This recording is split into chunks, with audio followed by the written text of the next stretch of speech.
Good afternoon, everyone. Welcome to Drawdown, Georgia's second in a series on climate solutions that go beyond carbon. Our topic today is reducing food waste, and I'm Keenat Howitt, Chief Climate Change Officer and Associate Vice President for Resilience, Sustainability, and Economic Inclusion for Emory and Emory Healthcare.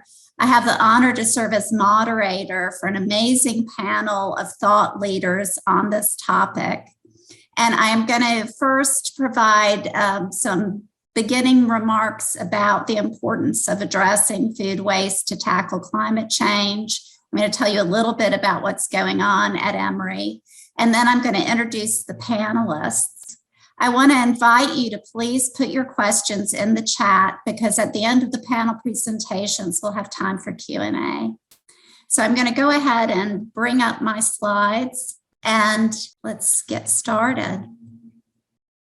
So to frame the issue, many of you probably know this already, but there's a strong link between food waste and climate change. It's roughly a third of the food produced in the world is never eaten.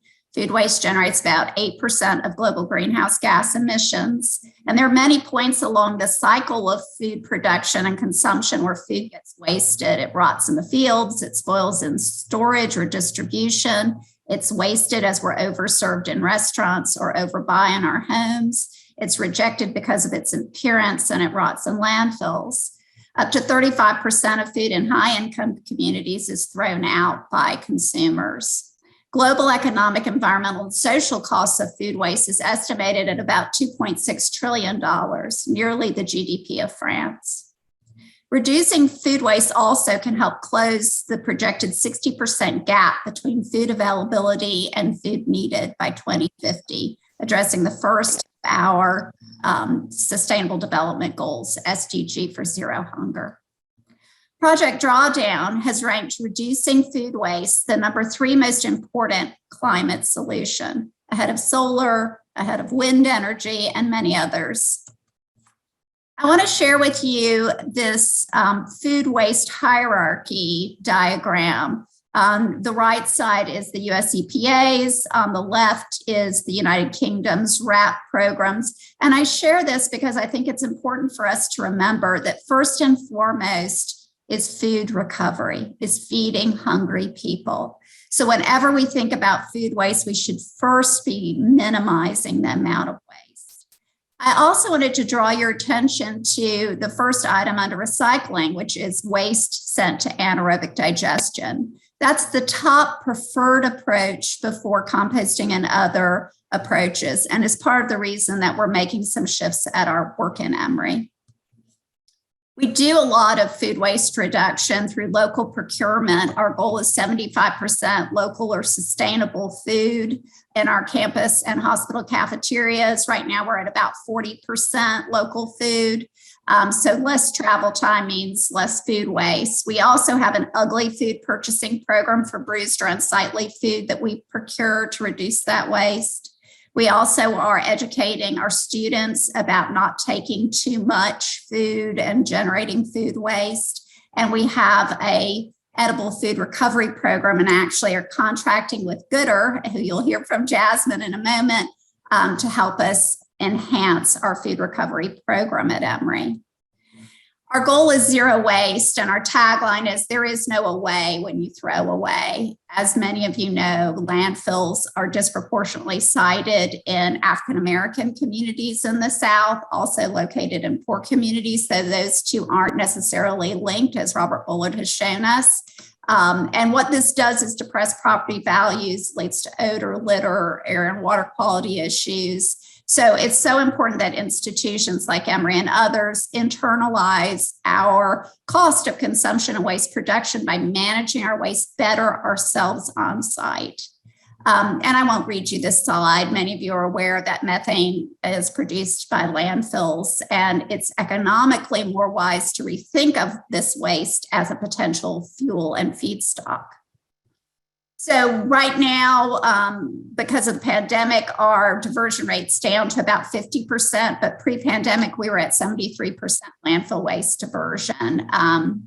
And we do that by robustly composting and recycling, but our plans are underway to take our food waste and our animal bedding, our non-infectious animal bedding, and use it as feedstock for anaerobic digestion. What this will do is lead to the same kind of climate change and social justice benefits that we've seen from composting by diverting organics from landfill, but it will also provide us a renewable energy generation solution. We have embraced the City of Atlanta's goal of 100% renewable energy by 2035, so we can replace the natural gas, the fossil fuel natural gas, in our steam plant with the renewable energy generated through anaerobic digestion of our food waste. It will also result in a healthy soil amendment that can then be used to grow more food. So we received an EPA grant for the conceptual design. And at the same time, we have partnered with Chandra Farley, formerly with Partnership for Southern Equity, now with the Energy Foundation, who's helping us craft equity by design guidelines. We started working on this because we discovered that many municipalities around the United States are beginning to look at anaerobic digestion as a solution for food waste. And they are kind of following the same frameworks for siting that have led to so many environmental justice problems. So equity by design is the simple concept that at the outset you say, I want renewable natural gas, I want a healthy soil amendment, but it must be odor-free. It must be aesthetically pleasing. It must be something that I would welcome into my neighborhood. This is a little just cartoon that shows the cycle. So food is grown and eaten and food waste is generated. Then it can be taken to be composted or to produce renewable natural gas through anaerobic digestion. A soil amendment's produced that then grows more food. So that's the circular economy of food when it works right. And many of you may be aware of what Emory has been able to do with wastewater treatment by treating over 400,000 gallons a day on our campus. So we're rethinking what traditional wastewater treatment looks like. We want to do the same thing for anaerobic digestion, making it odor-free, beautiful, and an opportunity to use more biomimetic processes. So I'm going to stop my share, and again, we'll have time for questions at the end. And I want to turn to this panel because I am so excited to hear from these amazing leaders who are with us today.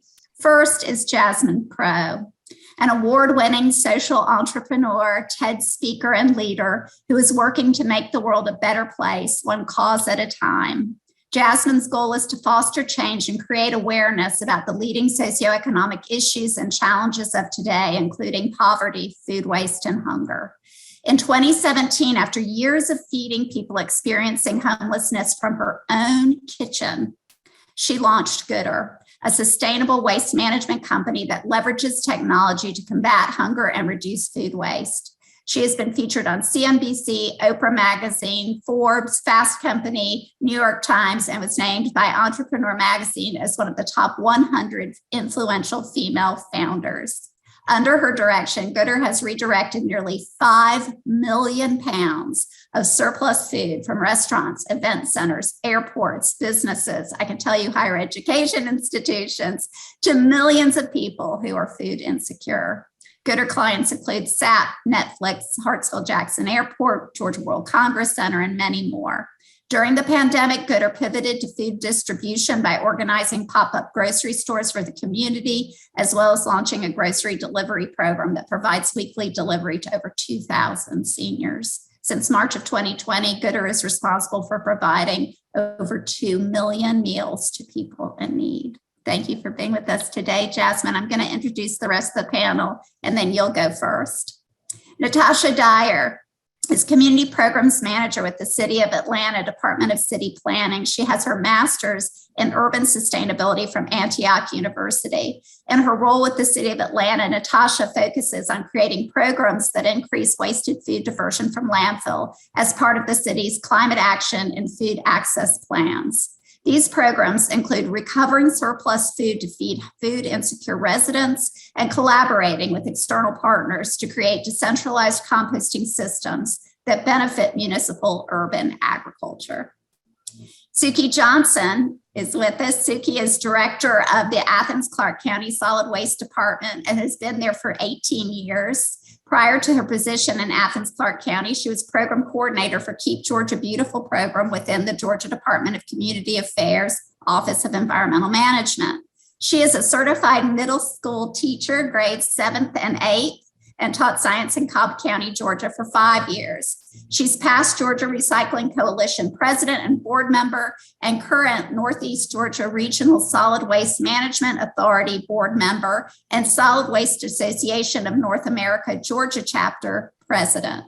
She is a Georgia Master Gardener, Master Composter, and Master Naturalist. She published a children's book about nature's best recycler, the vulture.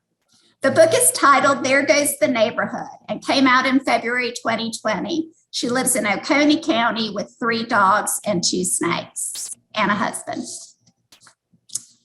Polly Sattler has a master's in environmental and resource policy from George Washington University in DC. She is senior sustainability planner for Hartsfield-Jackson Atlanta International Airport. Ms. Sattler is updating the airport's 2035 Sustainable Management Plan and working to update the airport's ISO 5001 certification. She's also working with Delta Airlines on EV charging infrastructure to allow conversion of diesel ground service equipment to electric. She manages the airport's employee commuter program, implementing the green infrastructure policy, and developing a green purchasing plan. Polly recently initiated the launch of a Change the Course program for the airport, which will restore water to the Flint River and other watersheds around the country. She serves on the Flint Riverkeeper Board and the Georgia Solar Energy Association Board.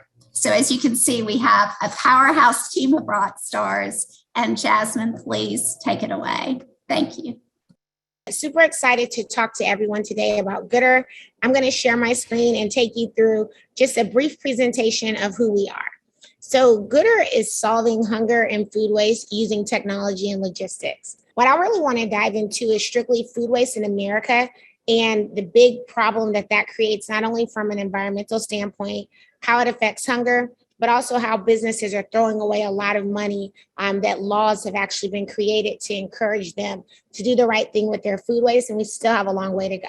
So recent statistics are showing that we waste about 80 billion pounds of good food every single year is wasted, mostly by businesses. So this does not include the waste that is coming from our households. While at the same time, nationwide, last year, we have 54 million people that were living food insecure. And if you look at this pie chart to my right, your left, you will see exactly how this shapes out. If you look at food waste as a pie chart, only about 2% or 10 billion of this $408 billion total value of the food surplus that goes to waste is getting donated, which is a huge opportunity to be able to combat that 54 million people that live food insecure. 28% of this food gets recycled, and still 70% or $285 billion worth of perfectly good food is going to waste. At the same time, currently right now, businesses are wasting about $40 billion in unclaimed tax incentives. What we've seen with the PATH Act, and this has been now lasting through 2 administrations, this has been put in place in 2015, it allows businesses, depending on how they're structured, to be able to write off up to 30% of their annual income in food donations. Currently, as you can see, over $40 billion in unclaimed incentives are being wasted from businesses as they continue to waste food. And Gooder believes we are a solution to these really big problems. So we are taking a radically different approach to solving hunger and food waste. We believe that hunger is not an issue of scarcity, but really a matter of logistics. If we're living in a time where we're seeing that we're wasting 80 billion pounds of perfectly good food, to us, we don't think that issue now is like we need to always grow and produce more food. We really look at how can we connect this food that's otherwise going to waste with people that need it. And so meet Gooder. We started in 2017, and we've really been leading the fight against hunger and food waste. While we've started in Atlanta, we now are operating in about 26 different markets, and we really serve as an end-to-end solution for businesses to reduce their food waste, as well as a logistical arm for fighting hunger and providing hunger relief services in both the public and private sector. Since our inception, we've helped our clients save about $8 million in tax deductions in a combination of our food recovery plus our hunger relief services, the grocery delivery, the pop-up grocery stores, and our freestanding grocery store, which we've just opened our first in College Park, Georgia, and we are opening about 12 others over the next 6 months. We've provided 31 million meals to people. We've also diverted now 7 million pounds of food. I always laugh every time our bios are read. The numbers always go up, and it's a good thing. So they increase on a daily basis and have prevented nearly 10 million pounds of CO2 emissions. We are, again, using technology to do this. We've built a portal as well as a mobile app. And what our portal does is it really allows for seamless scheduling of pickups and requesting for organic food recycling or food to be donated. It allows our clients to have direct access to our national logistical and nonprofit network. And it also provides them with real-time tracking and analytics. So our customers can see exactly what's going to waste, how often, what's taking place across the spectrum. They're also able to see their financial impact, estimated tax savings for all of their food donations, and then they can compare this data across their various locations. On our mobile app, similar opportunities there. They can request surplus food on demand. They can assign and deploy drivers for pickups. They can also capture proof of delivery, which I think is really great. So as our food is delivered, a nonprofit signs for it like they would a UPS package, and their signature automatically generates a donation letter, plus a lot of that data I spoke about right into our customers' platform, and they can also always track that progress. We have been fortunate, in my opinion, to work with some of the greatest brands in the world through both of our services. And this includes everyone from Atlanta Public Schools, the Atlanta Airport that you'll hear from today, but also sports teams like the Los Angeles Lakers, the Atlanta Hawks, and the NBA as well.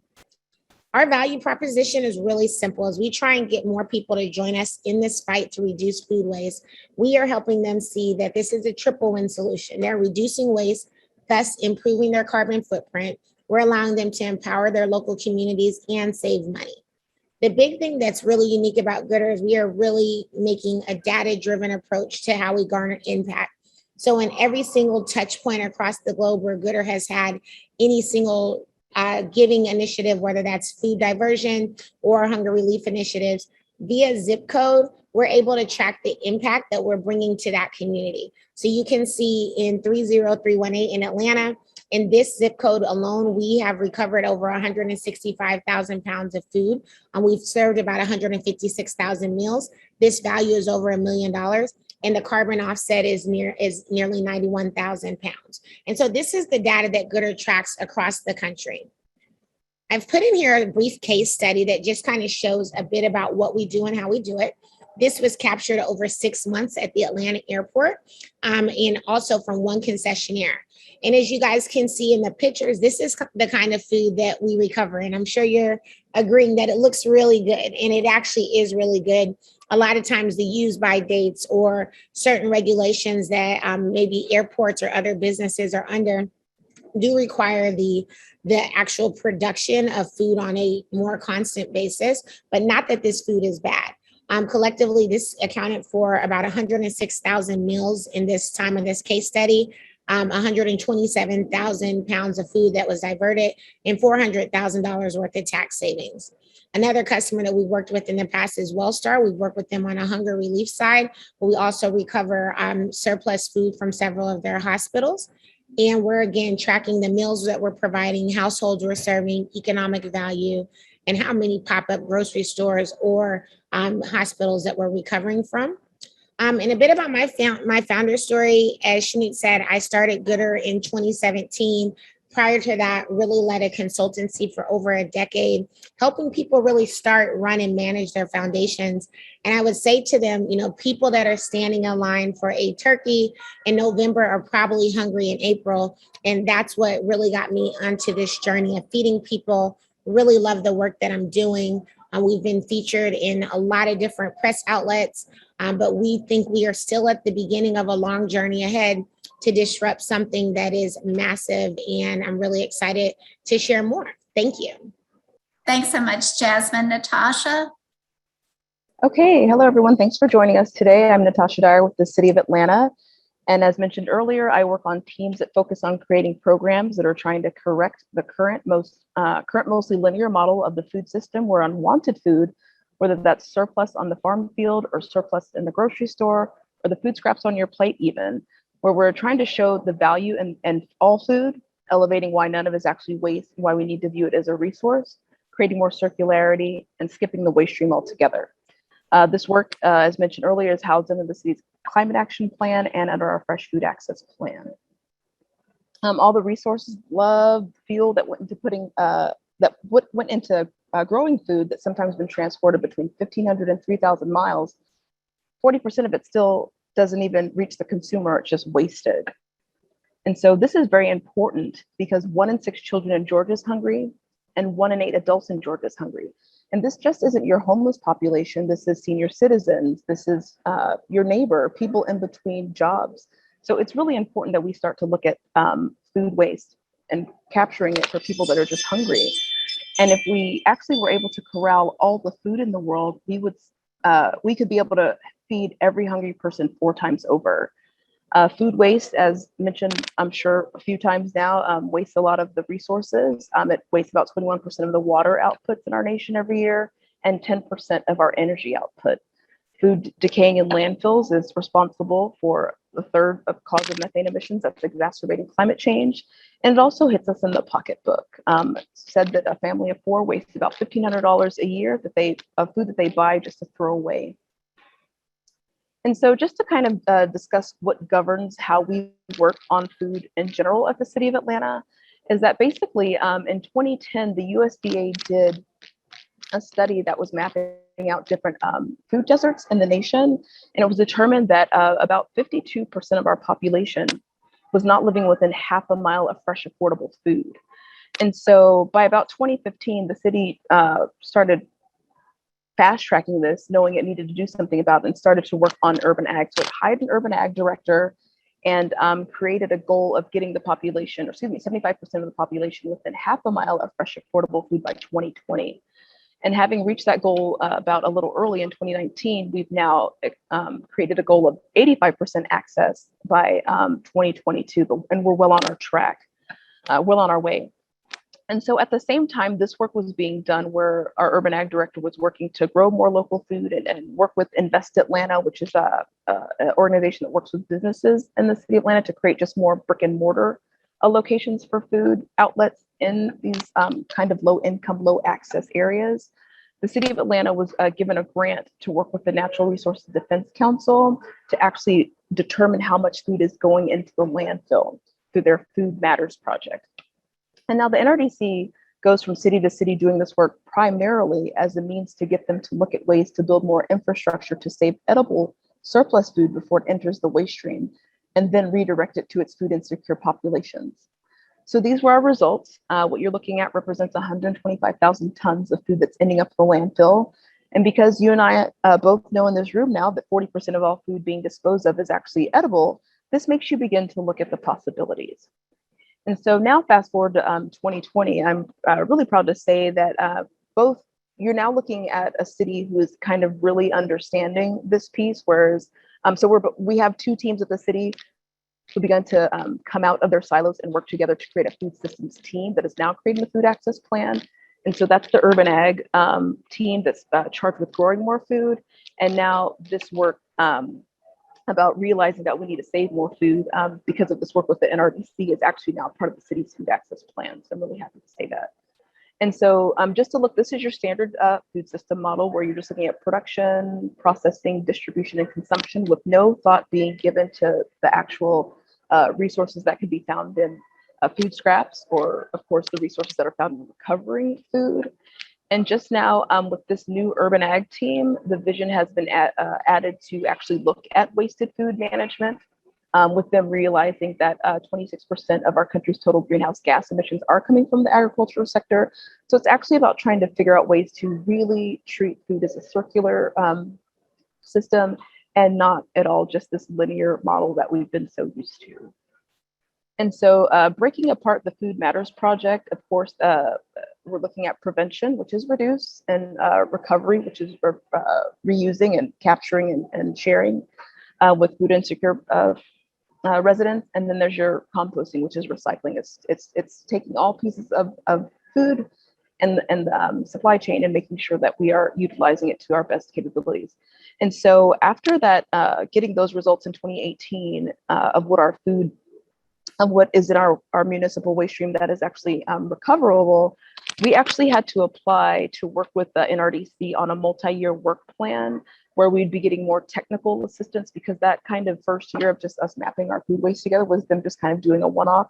But now we've actually been accepted into a Southeast regional cohort. We're working with 5 other cities to actually begin to support one another in crafting local and community solutions to food waste, so that we can actually leverage our shared experiences and successes to increase wasted food diversion from landfill in this region.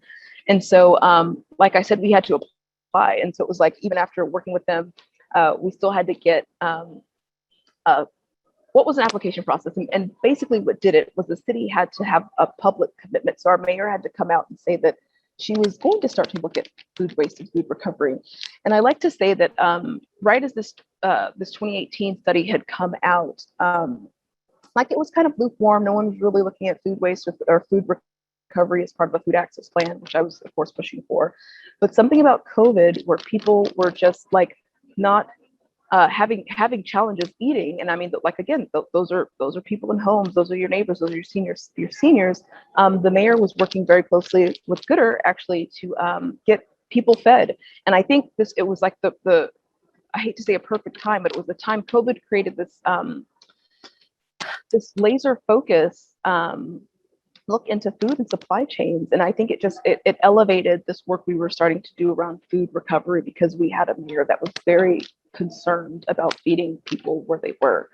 And so this multi-year work plan has seen me working on business challenges. Like I did a restaurant challenge at the airport. We were able to get 6 restaurants to save their food over a 3-month period, saving 21,000 meals with Gooder again. And we got that into nonprofits where people were actually hungry. And this was actually before COVID.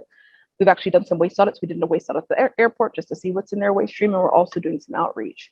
And so just looking further, another thing that came through with COVID is that last year, the EPA saw an opportunity, because I think what also isn't a light isn't shown on a lot is that there's actually, or a fact that's not known that much until you actually work in the space, is that 9 million tons of food is wasted annually on the farm floor. Just literally that's food that's grown and either is going to be set there to rot or be plowed under because of some kind of a breakage in the supply chain. Either they grew too much, or it wasn't sold, or it's considered ugly, not cosmetically fit to be sold. And COVID only exacerbated this, because you have to realize, once we had businesses that were like your hotels and your restaurants and your schools not actually purchasing food, that's a lot of food that's not making it to market. So realize restaurants are actually by 40% of the countries or the market's onion production. So that's a lot of onions that's not now going to market because of COVID. So the EPA last year saw an opportunity and wanted to begin to put some money into creating a shared revenue process of getting food. So a lot of how this program came about, because we're trying to create healthy corner stores with food that's lost on the farm field, is that we're replicating or emulating something that Morehouse School of Medicine was doing in Atlanta, where they were actually subsidizing this type of farm food loss to be put into corner stores in low income, low access neighborhoods. But our whole challenge over this last year and a half has been trying to create a shared revenue process to where once a grant runs out, this food can continue to find itself onto the shelves. I guess I'll try to get through it quickly, but I'll try to share a little bit. So our first pilot was to do a pay and donation model, basically where we identified a consortium of 9 farms in East Georgia. We paid them directly for the labor to glean that surplus produce off of their own farms now. So that's now a new income stream for them, and transport it to Atlanta to different hunger fighting partners, different nonprofits where it was donated in areas needed most. And our goal was actually to move 10,000 pounds in that whole summer, like that 3 months. And we actually ended up moving 15,000 pounds in 3 weeks. And so here are just some of the case studies, and 900 families were fed. So in one of our organizations is called Ubi Feeds, and she was able to set up a pop-up, a shop-style produce distribution at her community garden, where 50 community members, mostly seniors, were able to pick out produce like they were just shopping and come along and get that food.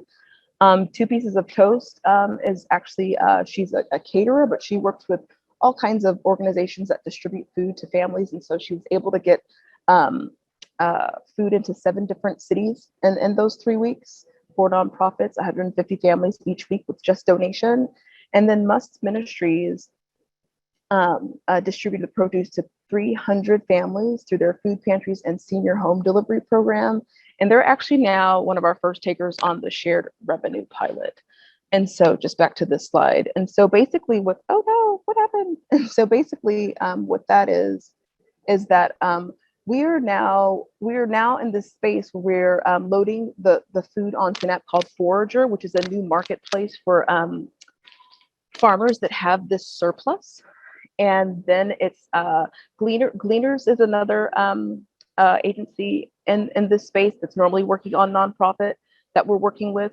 We're also getting the food to food recovery agencies that are normally just saving food. They're now a last mile that's getting this food to the healthy corner stores that we're trying to put the food into. And this is all a new revenue stream so that it becomes sustainable in the end. I hope I said that clearly. And so another piece of looking at wasted food is actually looking at food scraps. And the city, I just mentioned, we actually run some urban ag installations, and we have some community compost spaces. And so we are just actually, this is being installed right now, where we are actually making this a sustainable model as well, because we have a 5-family drop off of food scraps at one of our food farms. And what we were noticing is that it was getting to a place where people weren't coming to turn the pile anymore.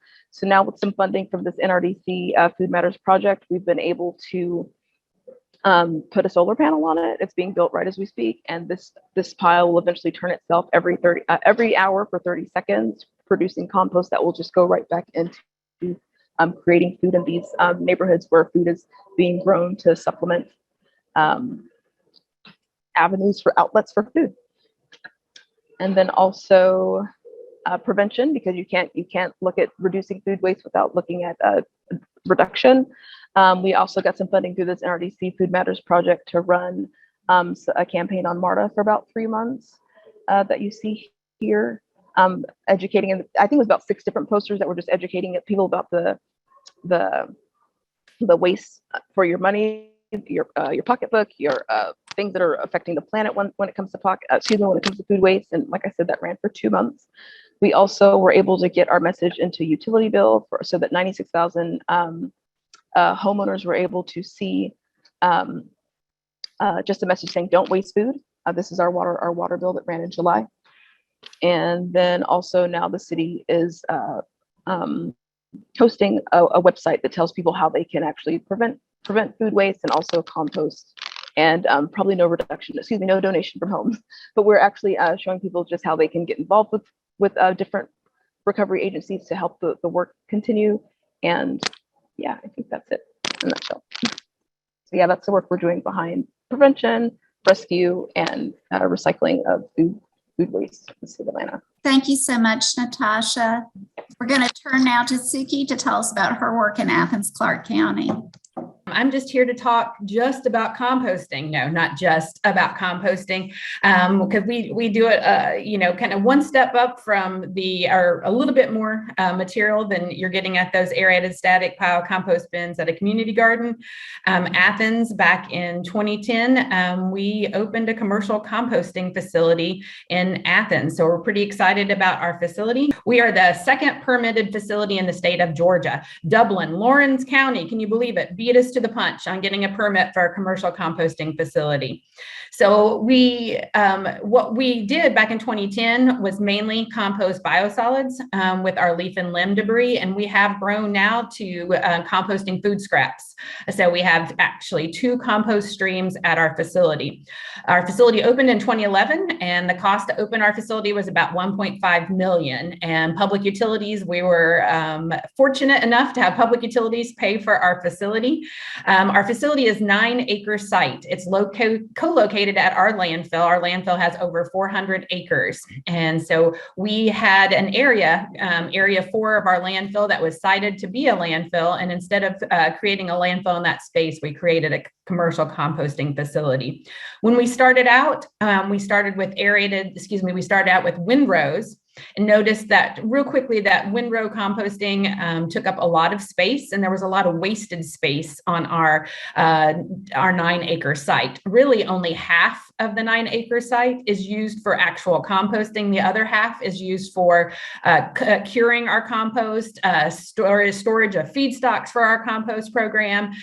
So we looked into, I think it's been about 5 years ago, maybe longer now, we toured several commercial composting facilities across the United States, mainly facilities in the Southeast. Unfortunately, there aren't a lot of facilities in the state of Georgia. That's why I'm here speaking today. I would love, as the SWANA Georgia chapter president, I would love to have so many commercial composting facilities or small scale composting facilities that we could have a robust conversation about composting in our state.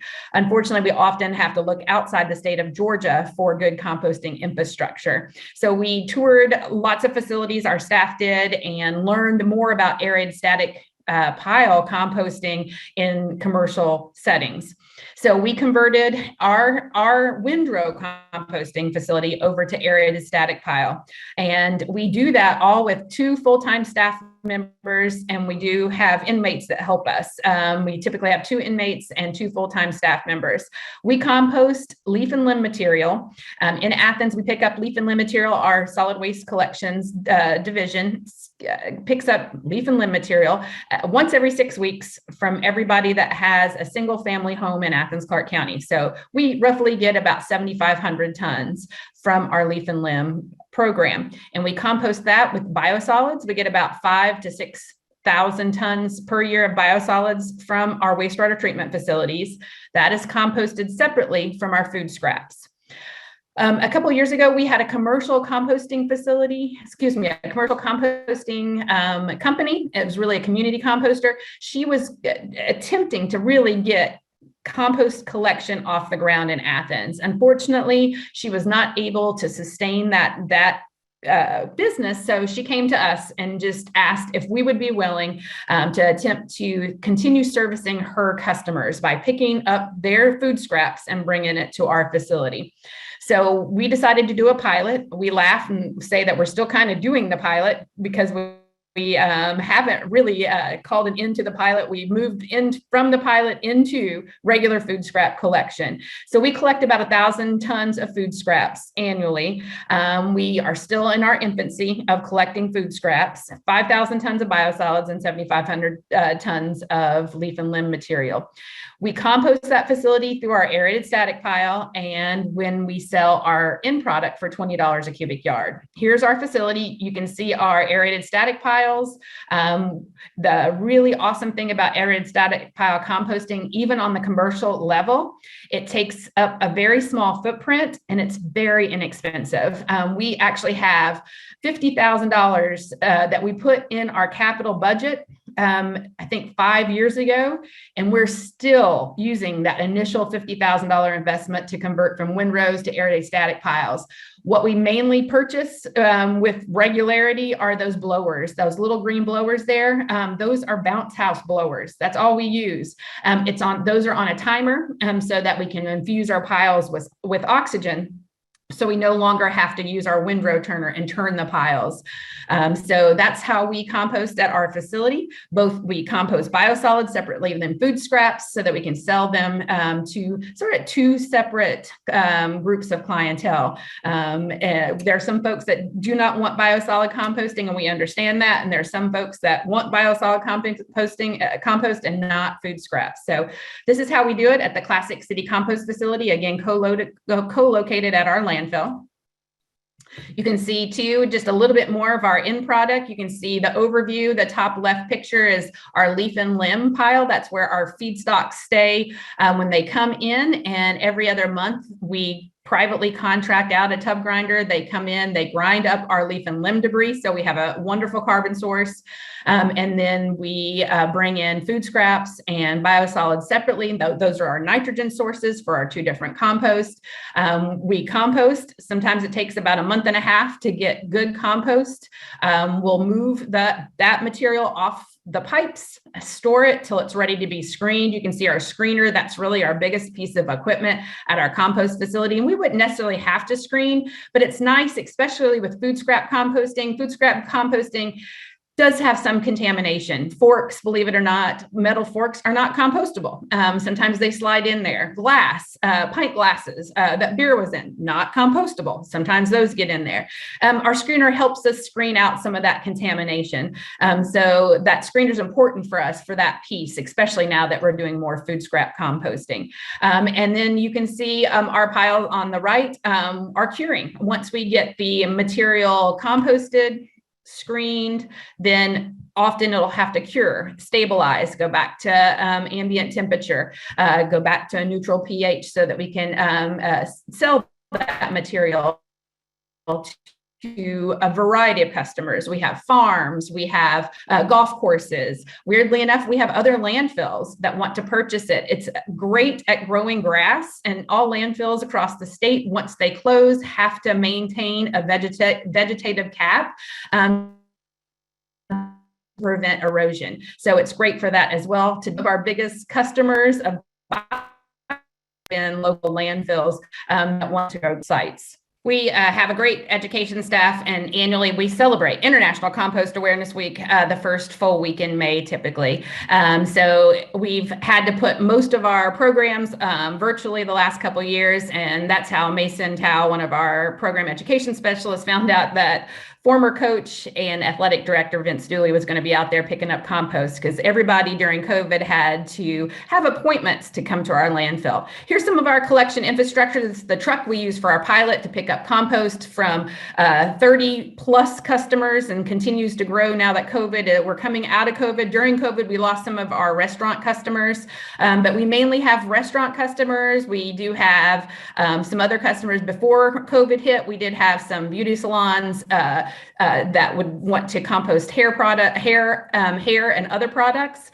So we have some of our roasters. We get a lot of coffee grounds, and we had a special composting program during the month of October. We partnered with one of the largest pumpkin farms, and we composted all the pumpkins that either were not sold or had already started to decompose on the lot. So we composted all those pumpkins at our facility as well.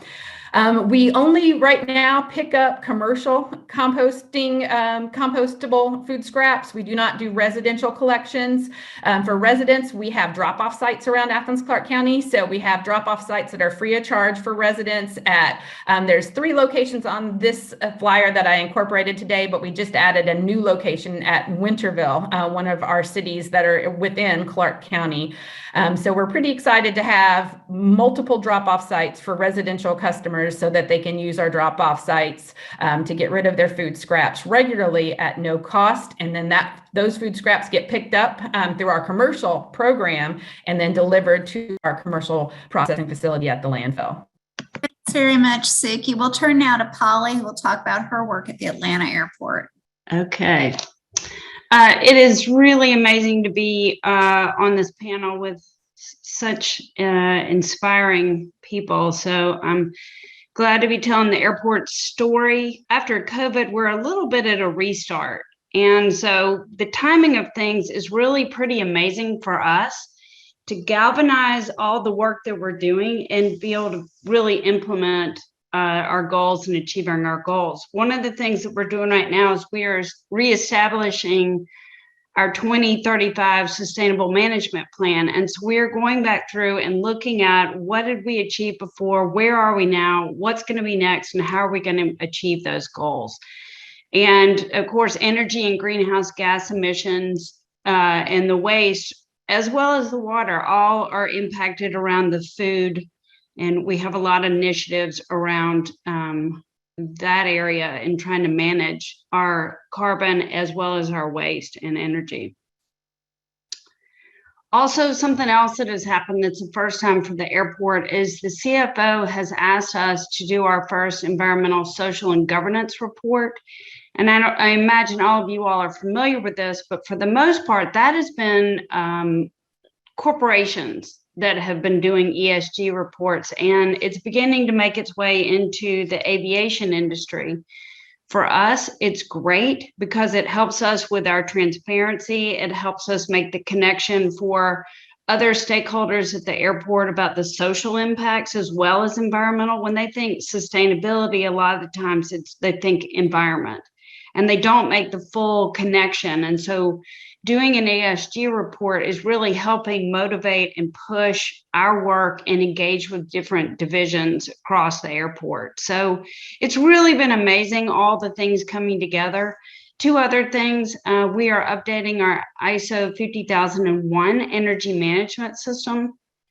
And the benefit of this is it really helps us dig down into the actual energy efficiency updates. What are we going to do? How do we manage our energy? And that includes looking at our waste as well. So we're updating that. And then earlier this spring, Airports Council International set a new goal of net zero by 2050. And so that goes beyond what the city has put into place. And so all of these things are really helping us put the stepping stones into place to get us where we want to go. So what guides our work? There are all these external factors, and something, side note, a lot of people are always like, why don't you do solar at the airport? And it's like, well, because there are FAA regulations around that, and we have to manage glare. And I don't know if people know, but the airport has 7 different jurisdictions that have a say in how we operate. So there are a lot of people that are engaged and stakeholders and have a say in how we do things. One of the biggest, however, in addition to the FAA, is the City of Atlanta. And the ordinances and the resolutions that have been passed by the City Council have really helped us leverage the work that we want to do. The first is the Sustainable Development Ordinance, which requires achieving LEED Silver for new construction. And then going forward, it's going to require EBOM certification, the existing buildings, operations, and maintenance, which is really, once the buildings are built, the EBOM helps the management and the day-to-day running of the buildings, which again is going to be moving us in the right direction. The big one is the 100% clean and renewable energy, and then the plastics ban ordinance that started in January of 21. So there are more ordinances, but relative to the food, these are the pieces that most impact it. So the Atlanta airport was the first airport to do a sustainable food court initiative. In 2011, we put this into the contracts. And it requires the concessionaires to use biodegradable takeout materials as they are providing, food to people coming through the food courts. And then on top of that, with the city's ordinance, which was a plastic bag ban, that has helped us take our program one step further. So the goal of the Sustainable Food Court Initiative is, of course, bring zero waste initiatives to food courts and develop best practices both back and front of the house. This was all set up to get us in line with something that many of you all have probably heard of, Green Acres, which is going to be a site on the airport that takes all of our waste and compost, and we're looking at anaerobic digestion as well. And so, but we didn't want to have waste that wasn't compostable and able to be turned into energy. And so we set this system up first. And so we've been developing how we manage the waste first. And then as we move forward with Green Acres, which or ATL Energy Park. So with the Sustainable Food Court Initiative, two things have been really important in helping us achieve that's what we have had, is that we have done a lot of education with the concessionaires. This is all has been new to a lot of these concessionaires. It's not the way they were necessarily thinking about doing business. And so we've been able to engage them, provide them with product information, make the connections for them. And so they've been able to find the kind of products that they need. We had a whole session just on straws. So, you know, it's a process. And then we've also been doing waste audits. There are over 300 concessionaires at the airport. That's not all just food, but they are providing, you know, to-go materials, a lot of them. So as a part of the waste audit, we literally went out and looked at the waste, did evaluation, calculated what the waste was, where it was going, where we were having successes and failures. And we had a pretty good response in regard to the plastic ban and the concessionaires achieving the Sustainable Food Court Initiative. So that is helping us get moving. Of course, our partnership with Gooder for our food recovery. We started a pilot 2018 to 2019. There were 20 concessionaires. It's floated. It's been different numbers throughout the program.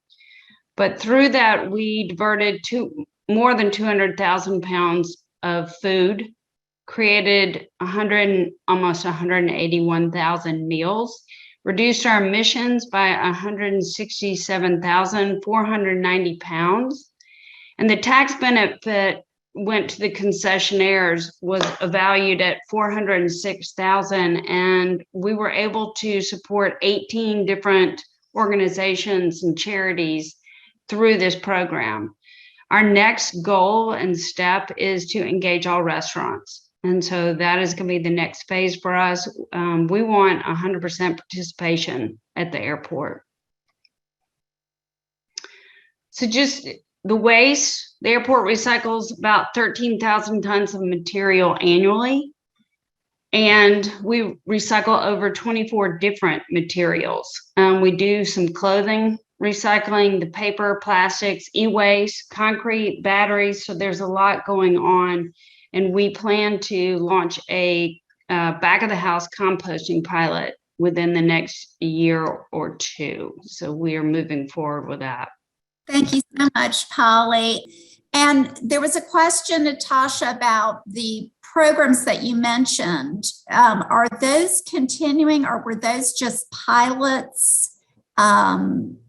And there's also a lot of interest just in how you could establish such large and impactful programs, and what are some suggestions you have for someone trying to do something similar in a community. Very often there are a lot of individual efforts, but you have really developed a level of coordination between those, and curiosity about whether that was top down or grassroots or both. So if you could, Natasha, address some of that. Thanks. Sure. So the pilots where we started with donation, those really were just pilots, but because we all know that all food cannot be sold, there will be donation wrapped into these shared revenue programs. But just like anything, we're actually trying to create a profit for the farmers, but anything that truly is like a seconds and not a first level, I guess, part of the produce, those seconds or things that cannot be sold will be wrapped right back into our donation programs, if that answers the question. But right now we are accelerating a shared revenue program through the Forager app. Yeah, to get into our local neighborhood markets. Fantastic, Natasha. Thank you. Sure, no problem. Jasmine, there's a question for you. How do you reach businesses and get the word out? And what are the issues that would prevent businesses for doing what they need to claim the tax write-offs that you mentioned? I think a lot of what we have to do is still educate people. That's probably 99% of our job right now. We're still having to educate people even on the fact that Good Samaritan Act exists, that they can donate their food in good faith. So a lot of it is just educating people, getting in front of them and trying to book a time to speak with them. I think that's the biggest thing that we have to do is just get in front of people to be able to have conversations. And that's how we really begin attracting and getting those customers on. Jasmine, I'm glad you mentioned the Good Samaritan Act. I wonder if you could say just a little bit more about that, because I know when I started working, there was an urban myth going around that somehow there was a risk or liability issue around food donation, which just simply isn't the case. Can you say a little more about that? Yeah, and I would say that myth still 100% exists. What I will say is that the Good Samaritan Act has never been tried in court, whether being favorable or unfavorable. So even though it does exist and it has existed for 25 years now, since 1996, there still hasn't been actually people that have tried it in court. So that does give some of the businesses some fear. Gooder does go really beyond that with our liability insurance protection that we offer to all of our clients. Also, we have a really strong agreement in place with all of the people that receive food from Gooder. So there are some things that we do that are a little different. I wouldn't quite call it a myth because it's still, people are so afraid of it, but 100% it's really false, right? You can do the right thing. We just got to figure out how that happens. Got it. Thanks. And as long as you have the floor, I wonder if you'll also answer the question about how the technology that powers your portal. Can you talk a little bit more about that technology? I'm not sure what else to say about it. It is essentially technology that we've built. So we've built it proprietary to us, and that is kind of what powers it. I don't know if they're asking like what it's built in. So I'm a little unsure of the question, but feel free to send me a direct message and I can maybe dive in a bit more about it. Well, I guess the aspect of the question I'm interested in is I'm so fascinated that you frame your work as logistics, right? Because in some ways, this shouldn't be so hard, yet all of us who work in this space knows that it's actually very challenging, to get food that hungry people need to those people who need it. And I just wonder if you could reflect a little bit about some of the challenges and solutions you've come up with as you think about those logistics. I think one of the biggest things that we really focus on building is we built out a massive nonprofit network as well as a massive logistics network before we even had customers in those areas. So Gooder now has nonprofits located in 47 states and 17 countries, many that we're not currently serving right now. But what we wanted to make sure is that anytime we could turn on a customer, we can match them with need. We also wanted to be able to show how big the need was. So we registered nonprofits, and just continue to register them. In the logistics space, we've built APIs that really integrate how we get the food moved. So we have haulers in partnerships from everyone with Roadie to DoorDash to Uber Freight and Omni Logistics. And so we've built technology that can connect drivers within our platform to show them where that food delivers and actually help them walk through our process. Great. Several panelists mentioned the benefits in terms of carbon emissions reductions. And one of the audience members is wondering what sort of formula or website was used to calculate the carbon reduction from food waste recovery. Does anyone want to share what you've used? I know we use the EPA has a calculator, but are there others? For that bit of information around the food waste, we use Gooder's calculator. So again, it's going to be back to Jasmine. Yeah, and I would say we use the EPA as well. So we have worked with the EPA on their War Room. Also within our platform, we capture a lot of other outputs. So very similar to how Natasha was speaking about water, cars off the road, trees planted. So the EPA essentially has a War Room that calculates that. I mean, we've really just kind of, I think you could say, just built technology to make those calculations move a lot faster. So as pounds are getting picked up and diverted, we are actually able to showcase what that means for the offsets. Another good company I would mention that Gooder has recently partnered with, and we're going to be doing a lot more with, is a company called Cloverly, which actually helps companies find and purchase carbon offsets. So they're going to be working with Gooder on the offsets that we're helping our customers achieve with their food diversion. Fantastic, thank you. So there are a number of comments, Polly, in the chat directed to you, congratulating you on the busy work at the airport, which is so wonderful to see, and a comment about how great it is that you are moving towards on-site processing to save on the transportation costs, greenhouse gas emissions costs. And we've heard about Green Acres now for many years. I'm just curious, what's the timeline and where does that all stand? It seems to change every month. They're definitely still in the conversations. There was some renegotiation of the contract. And so then now that's really under review with procurement and legal again. But it's something that we feel is really important for our ability to truly achieve zero waste for the airport. So it is definitely going on. We're talking about updating the name from Green Acres to ATL Energy Park. It's a little more relevant these days. So it is still in conversation. It is a third party. It's not our own. It would be a business partner with the airport. So we are hopefully continuing to push along. Fantastic, great.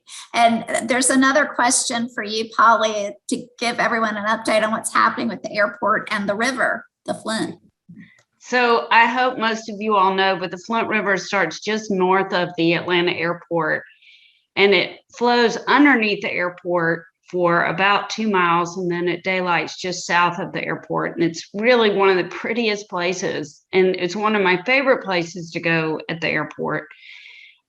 There was a spill recently, and there ended up being a fish kill. And I imagine that's what the conversation or question is about. And so there are conversations with EPA, EPD, and the nearby cities on how to be more effective in communicating when there are those type of episodes. We are continuing our partnership with Finding the Flint and American Rivers and the Flint River Keeper to be a steward of the river. So that's great. Thank you for your work there. I guess one thing I wanted to ask about is, doing this work, contamination of the composting stream comes up a lot. I know, Suki, you talked about that a good bit, how you do the screening.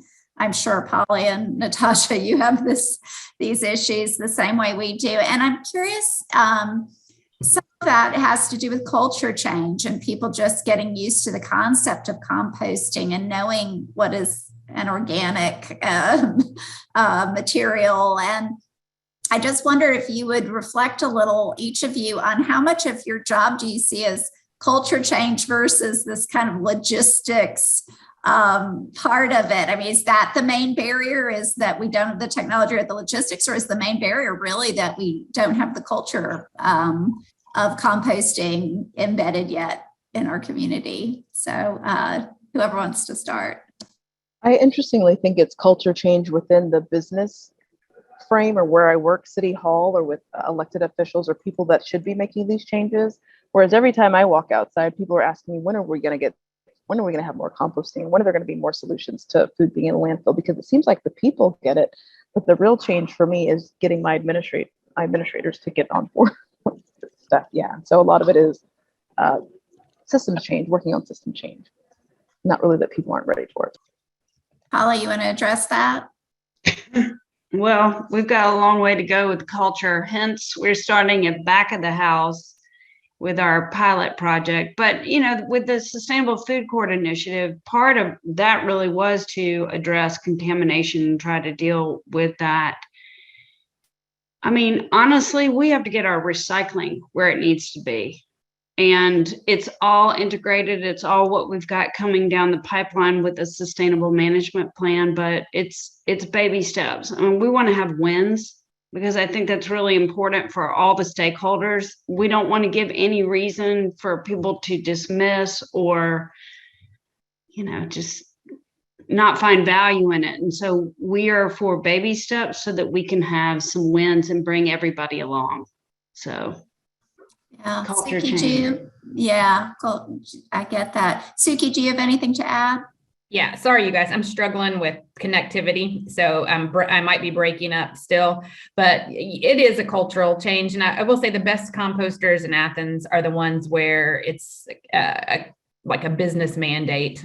For example, Maypole, one of our awesome restaurants here in Athens, Peter Dale, he and his brother own multiple food establishments. Their whole business model is based on sustainability. They don't even have a trash can for folks up front. It's everything is either compostable or recyclable or reusable. And so they are great composters, but they work really hard at it. They even have a person. They're not fast food, but they're not like a sit down formal restaurant. So they even hire a person to be just in their small restaurant space where you would sit, and she or he will take and if you need any help distinguishing what is reusable, compostable, or recyclable, they will help do that. So I hate to say, those are the best programs where it's embedded from top down, it's an expectation.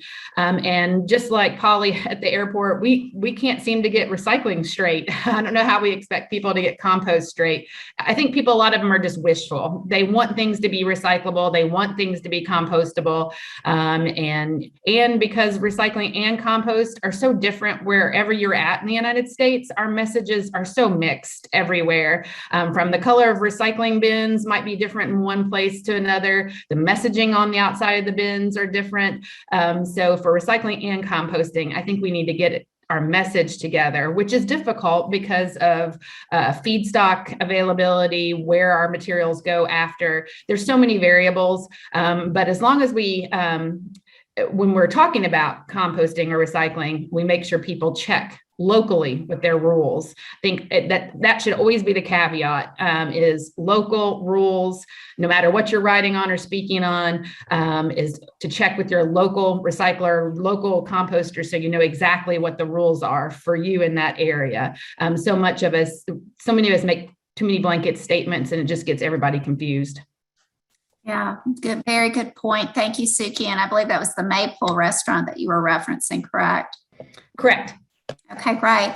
And as long as you have the floor, I'd love to follow up, because one of the issues that comes up a lot for those of us who have asked concessionaires to switch to compostable materials is the ability of those to actually break down. I know that you have vast expertise in this area, Suki, as a certified landfill operator and certified composter, and et cetera, et cetera. So could you say a word? I know there's certifications that can help you feel more comfortable about purchasing compostable ware, but can you speak to that? Yeah, I mean, there are certifications. Always look for the certifications. Those have gone through extensive testing to make sure they are compostable. But again, it goes to these wares that people are purchasing, some of them with good intentions, still don't break down in certain composting facilities and or become litter in certain composting facilities if they're not mixed in properly. And so, we do accept them in our facility, but we have to speak. Maypole, I hate using Maypole as the only example. We have other examples in Athens, but they came to us and asked us what we would like to see, and worked with us on the front end. And that's not always the case with waste. People get panicked, and at the back end normally, we already purchased, a lifetime supply of this product. Can we recycle it or compost it? And, by the time they tell us that, it's like, well, it's already kind of too late. You were committed, but I think speaking to your local composters is very important. Those products, the cutlery is what we see have to go through several cycles. Often some of the cutlery that is used takes a little bit longer to compost. And for us, we don't have covers on our arid static piles. Some places do cover, some places don't. And so we have to be very conscious about mixing in cups in particular. It'd be nice if we had a shredder. Some compost facilities can shred that material, which exposes more surface area and cuts down and minimizes that material from becoming litter and really being embedded into the piles. So if you can shred it, purchase a shredder, shred that material before you put it into your pile. It helps minimize litter on the site. So the cups like to take wind for us. They'll catch wind, and so we have to be, our operators have to be really cognizant. There's a really good question in the chat about getting school boards interested and working to put in place recycling and composting. But in particular, I think this has to do with reducing food waste in school districts, and wondering if our experts can provide some suggestions. Many individual schools do a little bit, but the audience member would like to hear more about getting schools engaged. Polly or Natasha, do you have thoughts on that?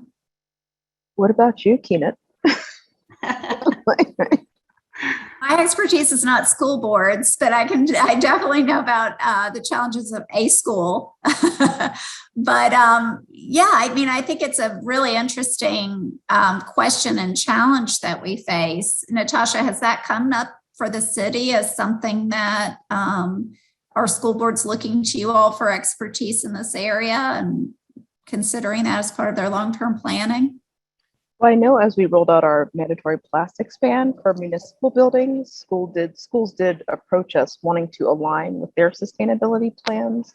And so we've been working with the airport and other departments trying to create our own sustainable operations memo. And then we want to kind of be able to let other, I guess, organizations come in and kind of create some kind of sounding board and try to work together. But up until now, we haven't really, I don't know, met with other outside external organizations to kind of align ourselves quite yet, but we have been approached by higher ed wanting to kind of align with us. Yeah, and I think it's really one of those areas where other cities and other parts of the country, I know I lived in Seattle in 2001, and we had curbside composting and the schools had composting. You know, it may be, if you're trying to organize such an effort, it might be really worth it to talk to some of the school boards in other parts of the country to see how they were able to approach it. Also, there's a resource named in the chat, PLAN, Post Landfill Action Network. We've worked with them and are members at Emory, and can definitely recommend them for higher ed institutions, but they may also have resources that would pertain to the K through 12 space as well. This has been a really exciting and stimulating conversation, and I'm so grateful to everyone for participating today, and look forward to maybe we can reconvene, plan to reconvene maybe this time next year or something and see how we've come, because I do think post-pandemic we'll have a lot of things that were put on hold able to move forward. So look forward to that. Polly, Natasha, thank you for everything you're doing. And unless there are other questions, we will say goodbye. Thank you.